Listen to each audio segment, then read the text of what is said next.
এই 25 বছরে পাপগুলো কি কি করা হয়েছে, কোনো একটা পাপ বাকি আছে কিনা যা করা হয় নাই? 25 ইয়ার্সের মধ্যে অনেকেই জিনা করেছে, অনেকেই। আমি আপনাদের কথা বলছি না, এভারেজ আমি পুরো বাংলাদেশের ইয়াং জেনারেশনের কথা বলছি। 25 বছরের ইয়াং এই প্রজন্মটা, এই লেটেস্ট যে প্রজন্মটা, এদের অনেকেই জিনা করেছে, বিবাহ বহির্ভূত সম্পর্ক। এবং আমরা এখন জেনাকে অনেক সময় উস্কেও দেই, আমরা অনেক সময় এটাকে প্রমোটও করি, আমরা এটাকে ফ্যাশনও মনে করি। কারণ আমাদের ঢাকায় মানুষ বলে যে তোর গার্লফ্রেন্ড নাই, এটাই এটাই এটাই হচ্ছে ওদের কাছে অবাক করা বিষয়। সবাই ঘুরে, ঈদের দিন তুই ঘুরতে পারিস না? আমাদের ফ্যামিলির মধ্যে একজন বলছে তার মেয়েকে, সবাই ঈদের দিনে বাইরে যায়, তুই যেতে পারস না? ঢাকায় এভাবে কথা বলে। তারপর এটাই ফ্যাশন, মানে আমরা জেনাকে উস্কেও দিচ্ছি। তার মানে 25 বছর আমরা অনেকে জেনাও করেছি। মাদকের সাথে সম্পৃক্ত কত পার্সেন্ট ইয়াং জেনারেশন আমাদের দেশে? ক্যালকুলেট করেন, আপনি গুগল করেন, দেখেন কত পার্সেন্ট আমাদের দেশে মাদক সেবন করে। ইভেন এখন কিশোর গ্যাং বের হয়েছে, কিশোর গ্যাংয়ে অনেক যুবকরা যায়, অনেকে রাস্তাঘাটে মারামারি করে, অনেকে পলিটিক্যাল দলাদলির মধ্যেও আছেন অনেকেই। এবং এখানে ভাই ভাইয়ের রক্ত ছড়াই আমরা। উভয় মুসলিম, কিন্তু উভয় মুসলিম, জুমার দিন একসাথে নামাজ পড়ে। তাহলে এটা কোন দর্শন যেটা আমার ভাইকে শত্রু বানিয়ে দিল, আর পশ্চিমারা গাছের আড়ালে বসে বসে হাসছে? কারণ এই দর্শনগুলো তো ওরাই দিয়েছে। তো 25 বছরের পাপগুলো একটু ক্যালকুলেট করি। প্রিয় দিনী বোন, একটু হিসাব করবেন যে 25 বছর আপনি কতদিন পর্দা করেছেন, কত 25,000 মানুষ আপনার চেহারা দেখেছে কিনা? এই 25 বছরে কত হাজার মানুষ আপনার চেহারা দেখেছে? আর ছেলেরা আপনাকে দেখলে কখনো চেহারা সুরত দেখে না।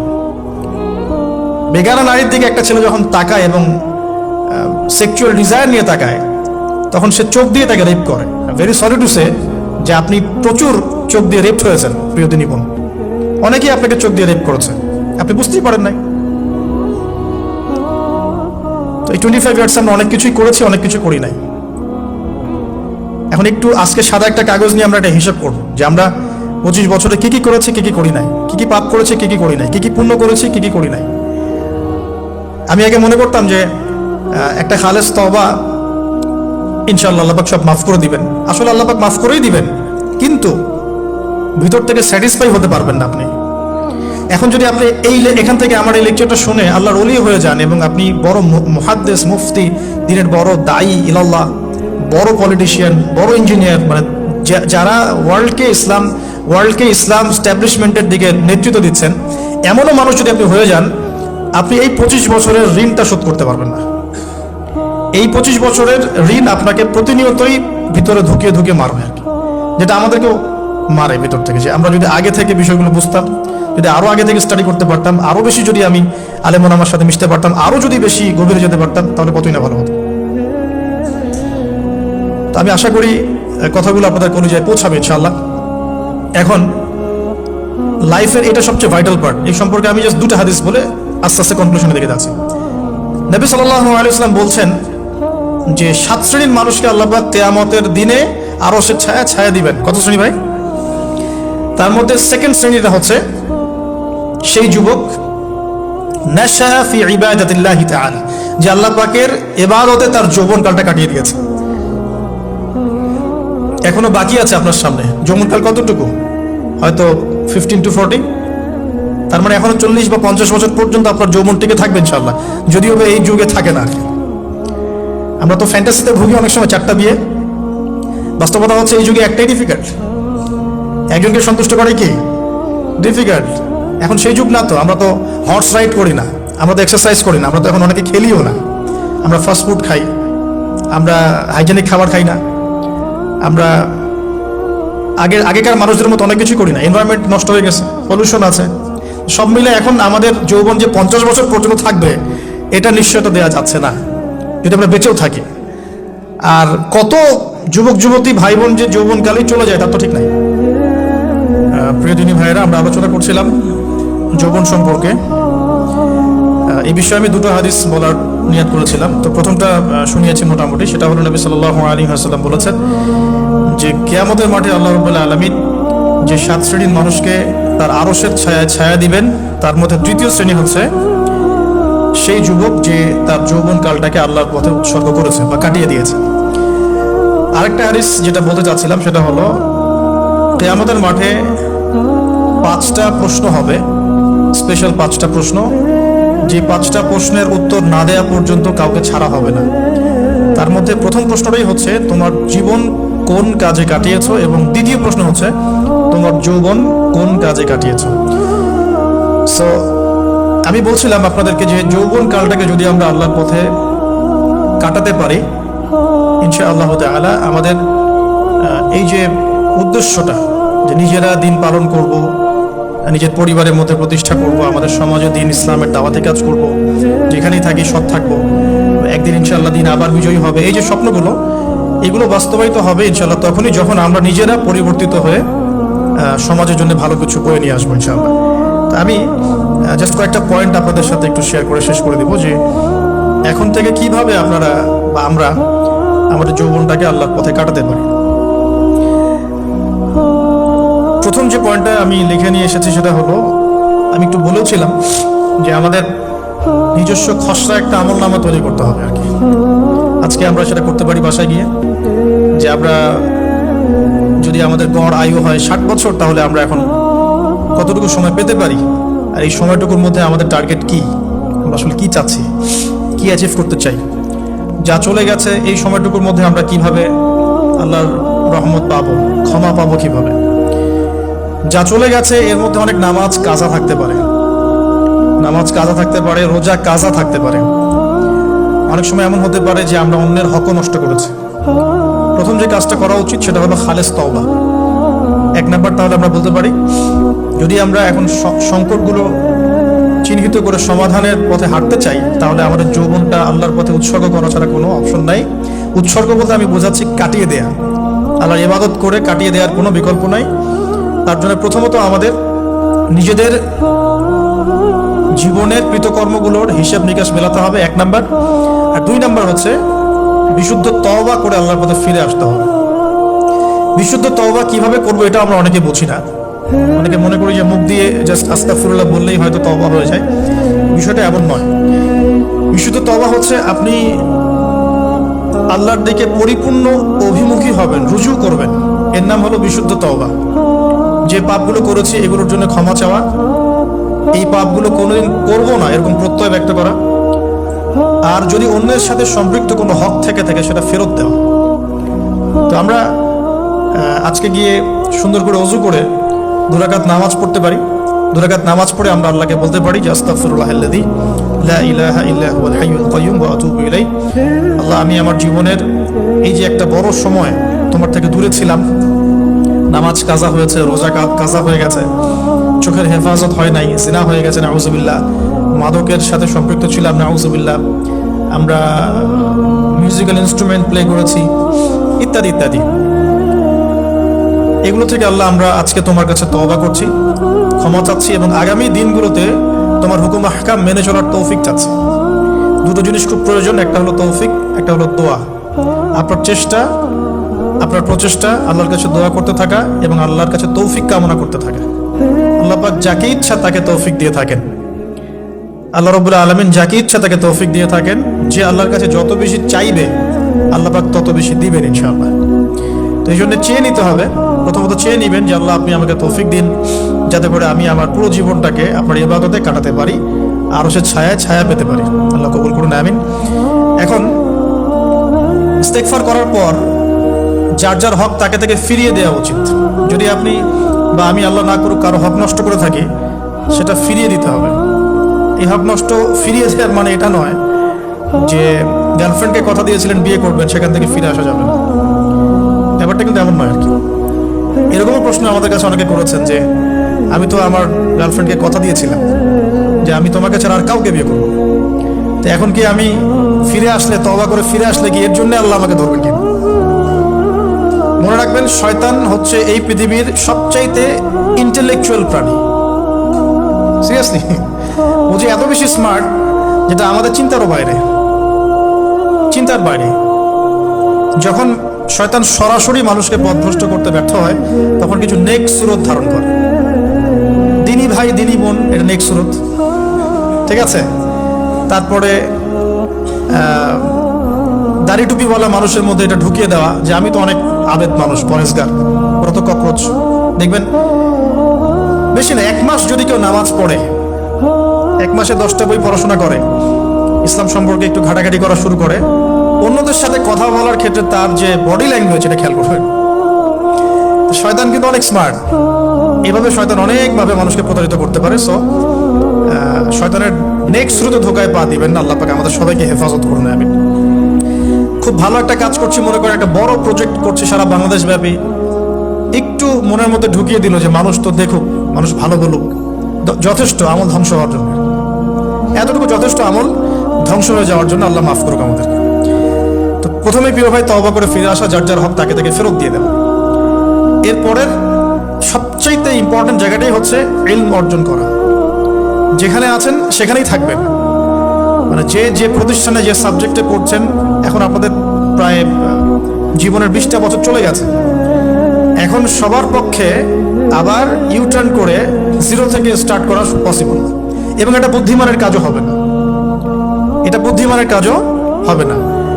ওই সেকশনে যারা আছেন তাদের সংখ্যা কিন্তু প্রচুর, যারা দিনই লাইনে পড়াশোনা করছেন, ঠিক আছে। আল্লাহ চাইলে তাদের মধ্য থেকেই ইনশাআল্লাহ এমন অনেক বড় বড় মুফতি, মুহাদ্দিস, ইমাম তৈরি হবেন যারা ধর্মীয় অঙ্গনে নেতৃত্ব দিবে। আর যদি দেখা যায় তারা তাদের দায়িত্ব পালন না করেন, তখন আল্লাহ পাক জেনারেল থেকে মানুষ উঠায় নিয়ে আসবেন। এটা আল্লাহ পাকের কৌশল, আল্লাহ পাক করতে পারেন। এখন আপনি কি করবেন? যেহেতু আপনারা 20-25 বছর পার করে আসছেন, যে সাবজেক্টে পড়ছেন কন্টিনিউ করতে থাকবেন। যদি এনভায়রনমেন্ট থাকে ফ্রি মিক্সিং এর, এখানে আপনি আপনার চোখকে হেফাজত করার চেষ্টা করবেন সর্বোচ্চ। এই ব্যাপারে আমি একটা বই সাজেস্ট করি। এই বইটা পড়লে ইনশাআল্লাহ আপনার অন্তরের মধ্যে এই বিষয়গুলো কমে আসবে ইনশাআল্লাহ। সেটা হলো তাসকিয়া, ও আরেক নামে এসেছে, সেটা হলো তাসাউফ ও আত্মশুদ্ধি। তাসাউফ ও আত্মশুদ্ধি পুরো ওয়ার্ল্ডের ওয়ান অফ দ্য মোস্ট, বলবো যে অনারেবল একজন আলেমে দিন, টপ 10-এর মধ্যে একজন, আল্লামা তাকি উসমানী দামাত বারাকাতুহু, তার লেখা বই তাসাউফ ও আত্মশুদ্ধি। বাংলাদেশে যে মাকতাবাতুল আশরাফ তারা প্রকাশ করেছে। এই বইটা যদি পড়েন, আপনার মনের মধ্যে নফসের যে খারাপ রিপুগুলো, এগুলো আস্তে আস্তে কমতে থাকবে। এবং এই বইটা আমি বলি যে বারবার পড়া উচিত, বারবার পড়া উচিত। হ্যাঁ, তো আল্লাহ তৌফিক দান করুন। এখন পুরোপুরি ট্র্যাক চেঞ্জ করতে যাবেন না, আপনি আপনার ট্র্যাকেই থাকবেন। এখন এই ট্র্যাকে থেকে আপনি কিভাবে ইসলামিক বেসিক জ্ঞান অর্জন করবেন, কিভাবে পসিবল?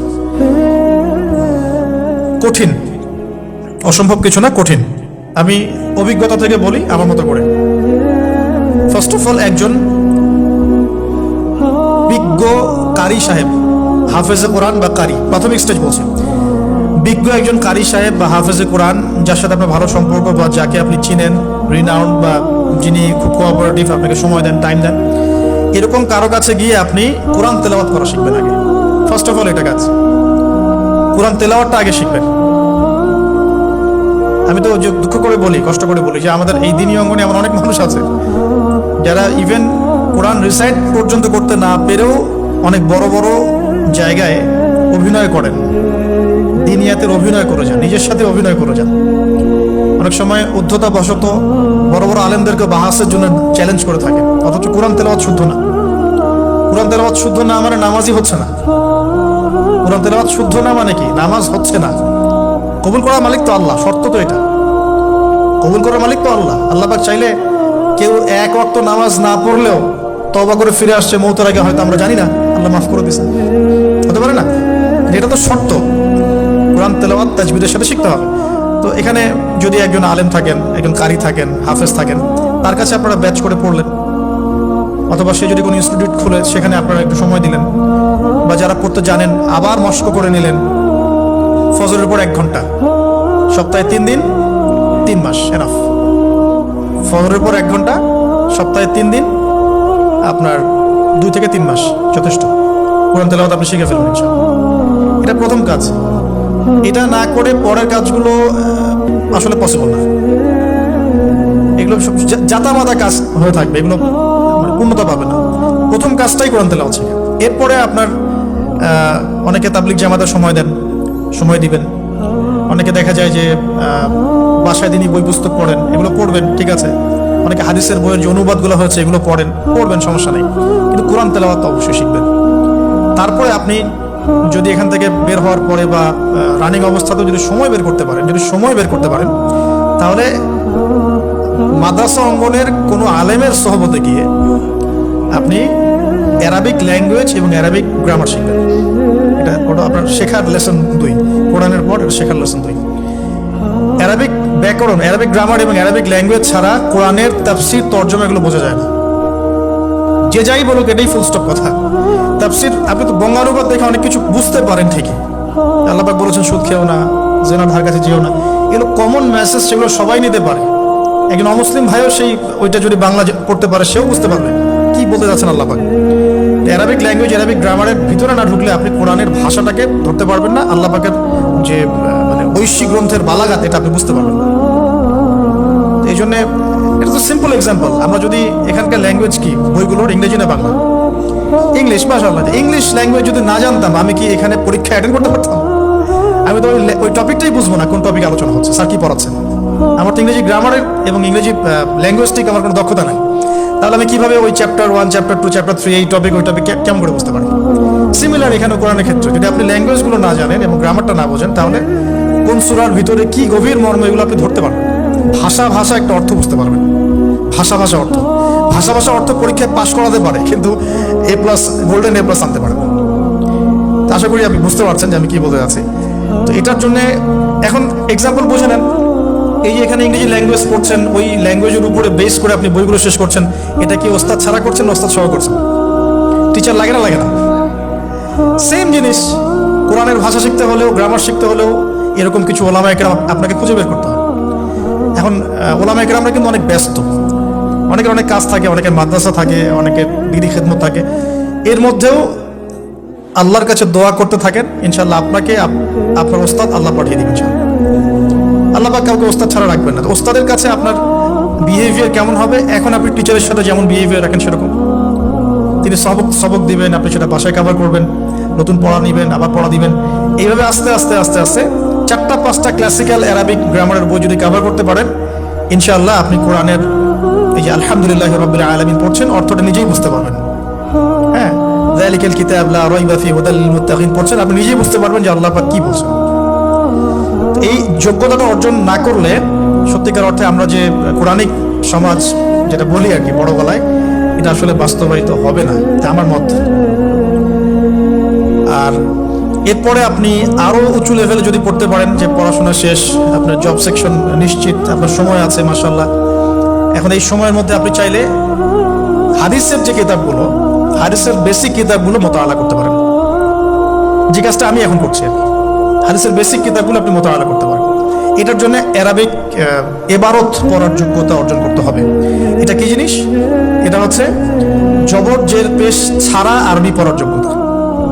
এখন যে কোরআন তেলাওয়াতটা আপনি শিখবেন সেটা হচ্ছে জবর জের পেশ দেয়া কোরআন আপনি পড়বেন, তাই না? কিন্তু হাদিসের যে বইগুলো আছে এই বইগুলোর মধ্যে কিন্তু কোনো জবর জের পেশ দেয়া থাকে না। মৌলিক কিতাবের কথা বলছে, মৌলিক যে বইগুলো, অনেকে মনে করেন অনুবাদ করা বইগুলোই মনে হয় মূল বই। এগুলো হচ্ছে ওই বইগুলোর অনুবাদ, আংশিক অনুবাদ, পুরোপুরি অনুবাদ নয়। মূল বইগুলো পড়তে হলে এবারও পড়ার যোগ্যতা অর্জন করতে হবে। এটা level 3 Arabic grammar, Arabic language শেখার পর এই লেভেলে মানুষ যায়। তার একটু ধাপগুলো চিন্তা করতে থাকেন, কোন ধাপে গিয়ে কোন বইগুলো পড়তে হয়। আর অনেক সময় আমরা কি উদ্ধত আচরণটাই না করি হুজুরদের সাথে, আলেমদের সাথে, স্কলারদের সাথে। বিকজ আমাদের সামনে একটা চমৎকার প্ল্যাটফর্ম আছে ফেসবুক, তাই না? এখানে তো মানে রাত দিন, দিন আর রাত, এক রাতকে দিন বানানো যায়, দিনকে রাত বানানো যায়। হ্যাঁ, এখানে ওই যে আলোর প্রতিসরণের মতো হয় আর কি, সাইজ এতটুকু, বিম্ব হবে এত। তো আল্লাহ মাফ করুক আমাদেরকে। এখন হাদিসের মোতালা যদি করতে না পারেন, ওই পর্যায়ে যেতে না পারেন, তাহলে কি? তাহলে ওই হাদিসের মধ্যে যে কিতাবগুলো বাজারে অনুবাদ হয়েছে ওগুলো পড়তে হবে। যেমন অনুবাদ হয়েছে ফয়জুল কালাম একটা হাদিসের কিতাব, মাদ্রাসায় পড়ানো হয়। এর মধ্যে চমৎকার অনেকগুলো হাদিস আছে, প্রায় সম্ভবত 1000-এর বেশি হবে। এরপরে মোতালা করতে পারেন আপনি মিশকাতুল মাসাবিহ, এই বইটা অনুবাদ হয়ে গেছে, এটাও ভালো কিতাব মাশাআল্লাহ। এরপরে আছে রিয়াদুস সালেহিন, এটাও একটা চমৎকার কিতাব। বুলুগুল মারাম মিন আদিল্লাতিল আহকাম, এটা একটা কিতাব আছে, এটাও মোতালা করতে পারেন হাদিসে। এরপরে আছে আপনার এখন যেটা বলছি, ইসলামিক ফাউন্ডেশন হয়েছে অনেক আগেই। এছাড়া বাংলা বাজার ঢাকায় যে ইসলামিক লাইব্রেরিগুলো, প্রকাশনা সংস্থাগুলো আছে, তারা মোটামুটি আবু দাউদ, তিরমিজি, নাসাই, ইবনে মাজা, কোনো প্রকাশনী বুখারী মুসলিমের কিছু ভার্সনও অনুবাদ করেছে। তবে এই উঁচু লেভেলের হাদিসের কিতাবগুলো শুরুতেই হাত দেওয়া যাবে না। এটা একটা মাথায় রাখবেন। শুরুতেই এই বড় বড় কিতাবগুলো হাত দেওয়া যাবে না। প্রথমে মানে আমরা তো আগে এসএসসি ইন্টার পাস করে এখানে আসছি না, নাকি আগে ডাইরেক্ট এখানে ভর্তি হয়েছে? একই বিষয়। ওরকম ফয়জুল কালামের মতো বইগুলো আগে পড়তো, ফয়জুল কালাম, আলফিয়াতুল হাদিস, রিয়াদুস সালেহিন, মিশকাত, এগুলো আগে পড়ুন। তারপরে গিয়ে যদি যোগ্যতা হয় ওই বইগুলো হাত দিবেন। তবে অনেক সময় দেখা যাবে একটা হাদিস বুঝতে পারছেন না, কোরআনের আয়াত বুঝতে পারছেন না, ওই অবস্থাতেই ওই হাদিস এবং ওই কোরআনের আয়াতকে রেখে দিবেন। এটাকে নিয়ে কোনো রকমের কনক্লুশনে চলে যাবেন না, আর ওইটাকে নিয়ে প্রচার করতে যাবেন না। বরং এগুলোকে একত্রিত করে সপ্তাহে একদিন আবার আলেমের কাছে চলে গেলেন, ওস্তাদ এগুলো বুঝি নাই, লাস্ট উইকে আমি এগুলো পড়েছি, এটা বুঝি নাই, তিনি বুঝিয়ে দিবেন ইনশাআল্লাহ। এগুলো পড়াশোনা। এর পাশাপাশি আমি বলছি বিষয়ভিত্তিক ইতিহাসের বই চলে আসছে, ইসলামের ইতিহাসের বই চলে আসছে, তারপরে সিরাতের অনেক বই বাজারে চলে আসছে, প্রায় 40-45টা বই পাওয়া যায় সিরাতের এখন বাংলাদেশে। তারপরে ফিকহের অনেক বই অনুবাদ হয়ে গেছে। এছাড়া আকিদার অনেক বই পাওয়া যায়। সবচেয়ে ভালো হয় যে আকিদা তাহাভিয়া বইটা পড়তে পারেন, এই বইটা পড়লে অনেক চমৎকার হবে। এর পাশাপাশি বরেণ্য ওলামায়ে কেরামদের বই পড়বেন। বরেণ্য ওলামায়ে কেরাম কারা? যারা পুরো ইসলামিক বিশ্বে স্বীকৃত, যারা কোনো সাম্প্রদায়িকতা বিলং করেন, আমি এই সম্প্রদায়ের মানুষ, আমি ওই সম্প্রদায়কে মুসলিম মনে করি না, এরকম না, যারা বরেণ্য রিনাউন্ড ওলামায়ে কেরাম সারা ওয়ার্ল্ডে। এই যে বললাম আল্লামা তাকি উসমানী হাফিজাহুল্লাহ, একজন বরেণ্য আলেম, তার যে কোনো কিতাব চোখ বন্ধ করে পড়তে পারে, কোনো সমস্যা। বাংলাদেশে আব্দুল মালেক সাহেব হাফিজাহুল্লাহ, মারকাজুদ দাওয়াত পরিচালক, একজন বরেণ্য আলেম। আশরাফ আলী থানভী রাহিমাহুল্লাহ একজন বরেণ্য আলেম। হানাফি কওমের ফিকহে এরকম অনেক বরেণ্য ওলামায়ে কেরাম আছেন। তারপরে আরবের মধ্যে এমন অনেক বরেণ্য আলেম আছে, শাইখ উসাইমিন, শাইখ বিন বাজ, সালেহ আল ফৌজান, এরকম অনেক বড় বড় আলেম আছে যারা রিনাউন্ড ওলামায়ে কেরাম। তাদের কিতাবগুলো আপনি পড়তে পারেন, কিন্তু যাদের মানে লেখা এবং গবেষণাগুলো ছাত্র পর্যায়ের, এগুলোকে আপনি প্রামাণ্য বই বানাবেন না। তো প্রামাণ্য বই পড়বেন আর আলেমের সাথে সম্পর্ক রাখবেন। দুটো যখন একসাথে থাকবে তখন আপনি কিছু আটকে গেলেও তার সাথে পরামর্শ করে একটা কনক্লুশন খুঁজে পাবেন।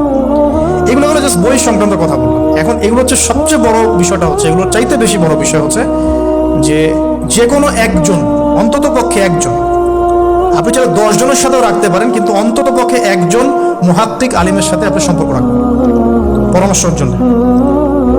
অন্তত পক্ষে একজন মুহাক্কিক আলেমের সাথে, মানে হকপন্থী মুহাক্কিক আলেমের সাথে আপনি সম্পর্ক রেখে চলবেন। এটা অনলাইনের যুগ, এটা তো কিন্তু সহজ। আর সম্পর্ক শুধু অনলাইন কেন্দ্রিক হবে এমনটাও বলছি না। তার সাথে সাক্ষাৎ করবেন, তার কাছে নসিহত নেবেন, তার কাছে গিয়ে কিছু পড়বেন, তাকে দেখবেন তিনি কিভাবে আমল করেন, ব্যক্তি জীবনে তিনি কেমন, তিনি আপনাকে কি নসিহত করেন, তার সাথে মিশবেন। সোহবত মানে কি?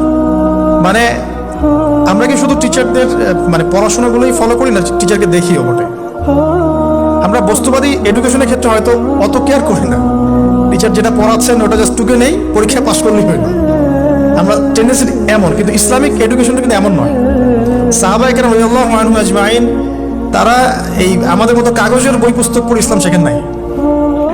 কিভাবে শিখেছেন? তাহলে সরাসরি নবীকে দেখে শিখেছেন। নামাজ পড়তে গিয়েছেন, দেখেছেন নবী কেমন করে নামাজ পড়েন, দেখছেন নবী কেমন করে হাঁটেন, দেখছেন নবী কেমন করে কাপড় পরেন, দেখছেন নবী কেমন করে আতর ইউজ করেন, কেমন করে তিনি হাসেন, কেমন করে মানুষের সাথে মেশেন, হ্যাঁ, কথা বলার সময় কেমন করে মানুষের দিকে তাকান। খুঁটে খুঁটে একটা একটা করে নিয়ে হাদিসের এক একটা অধ্যায় রচিত হয়েছে। নবী কেমন করে তাকান, নবী কেমন করে মেসওয়াক করেন, নবী কেমন করে হাসেন, এগুলো আপনি অধ্যায় পাবেন।